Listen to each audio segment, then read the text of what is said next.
অনেক কুড়ি হয়েছে, কালকে আমার হয়ে যাবে। যাই আস্তে আস্তে গিয়ে কুড়িটা ছিঁড়ে নিয়ে আসি। উমা, ওই বাড়ির বউটা আমাদের গাছের গোড়ায় যাচ্ছে কেন? ফুলের মনে হয় নিশ্চয়ই ফুল চুরি করবে। হ্যাঁ, ও দিদি, ওখানে কি করছো? আরে একটুখানি হাওয়া খেতে এসেছি। তা হাওয়া খাওয়ার এত জায়গা থাকতে তুমি আমার জবা ফুল গাছের গোড়ায় কেন এসছো? আরে এখানে তো পেয়ারা গাছ আছে তার জন্য। আচ্ছা আচ্ছা। একটু ওদিকে একটু জল দেবা? জল খাবে? আচ্ছা দাঁড়াও, আমি নিয়ে আসছি জল। এই তো জল আনতে গেছি, আমি কুড়িটা নিয়ে পালাই।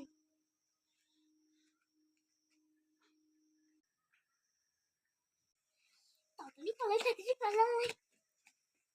জলটা নিয়ে যাই দেখি। ও দিদি,